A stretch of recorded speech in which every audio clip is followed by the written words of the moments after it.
Hello and welcome back. Let's continue with these interesting points and questions and such. A patient that has been on medication for years should ask, when is it going to work? When will it cure me? When will it cure me?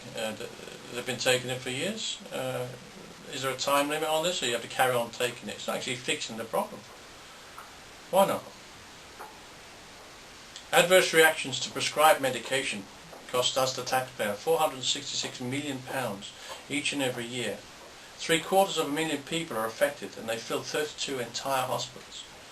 So doctors give medication to patients and they have adverse reactions, and it costs us, the taxpayer, £500 million a year and fills 32 of our hospitals.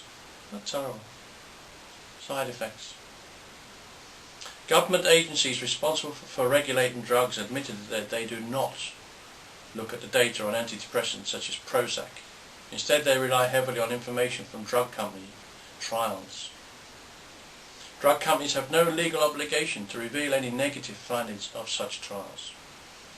This was taken from the Sunday Express on 12th of December 2004, as were many of these quotes and this information, not just newspapers but other reliable sources. And it's all in my book.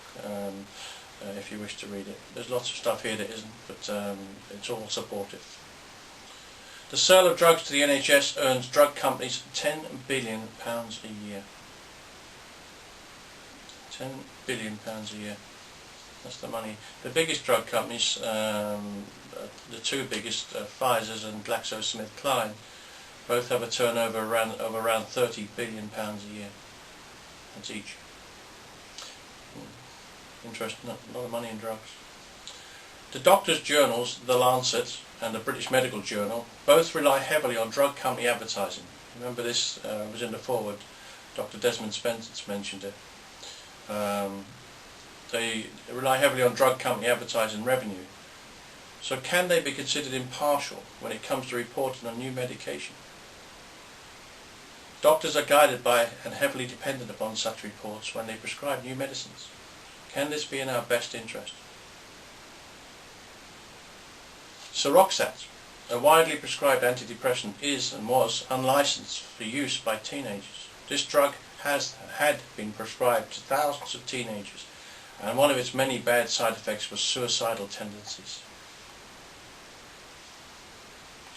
Why don't they just have a food intolerance test done and fix the brain? The kids won't be depressed or anything else. Jean-Pierre Garnier, chief executive of GlaxoSmithKline, the UK's largest drug company, was offered £22 million if he agreed to be sacked.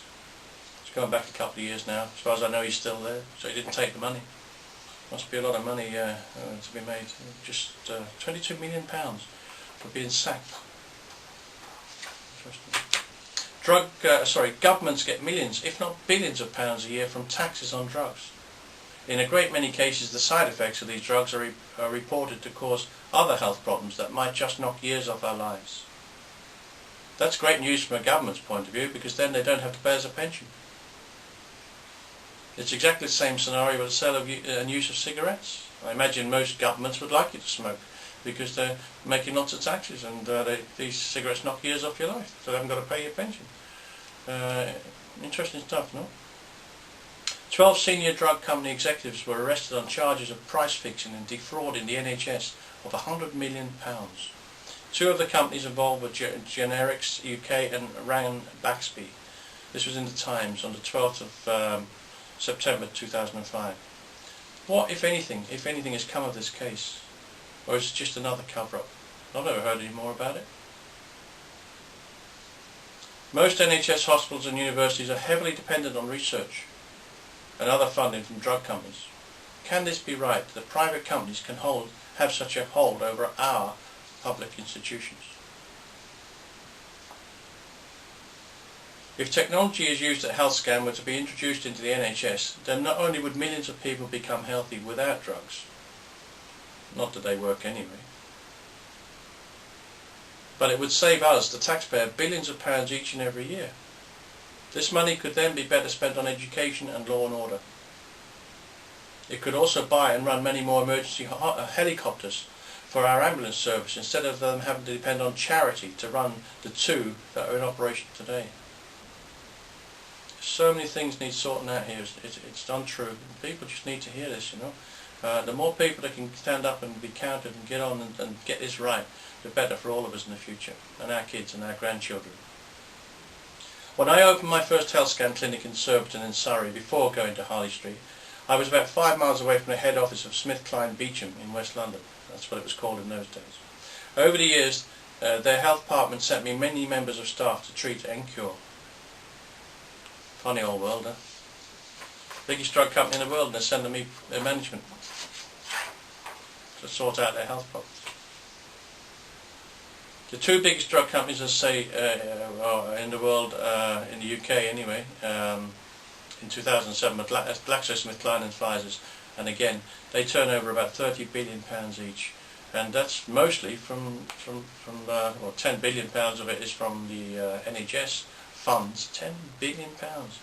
I reckon this technology at NETSCAN could save the NHS probably 60–70% of its drug bill. So that's a lot of money. Yeah? A lot of money that could be going into better causes. Maybe we could employ better cleaners and save a lot of lives that way too. The pharmaceutical industry has invested a fortune in making us sick. Do you remember that quote from Dr. Desmond Spence in my thought?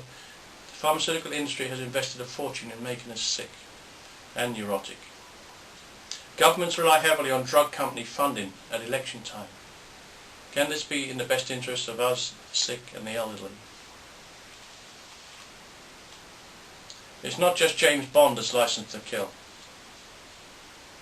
Sir Liam Donaldson, Government Chief Medical Officer, publicly stated in his report to Parliament in 2001 that doctors' blunders killed 40,000 patients a year. Doctors' mistakes kill 40,000 patients a year. That's 109 a day, 109 people a day, or 1 every 15 minutes. They also injure 850,000 patients a year through other blunders. That's 2,500 people a day, or 16,000 people a week that are injured by doctors' blunders, mistakes. 160,000 are permanently injured each year. Now, if I killed or injured just one person, I would have a serious problem, but doctors can kill and maim in vast numbers every single day, and yet no questions are asked. Why is this allowed to go on? If there was a rail or a plane crash every day that killed hundreds of people, there would be a public outcry. So why not here also? Okay, we're going to leave it at that because we're running a little bit tight on time again. There's a lot of stuff here that needs to be talked about. And if any of you have any connections at all with television or radio around the world, and the bigger the station the better, then please do what you can. Talk to these people. Tell them to look at my website, tell them to look at my YouTube videos, the one you're looking at now, and all the others, and get me on these shows. Let's talk about this so the people out there that are suffering can see what's going on and start changing the world and get the right treatment to the people for once, instead of wasting billions and billions of pounds a year on drugs that aren't working and people becoming more and more unhealthy. Okay, that's the end of this video for time reasons. We're going to obviously continue on the next one. Look forward to seeing you then. All the very best now. Bye bye.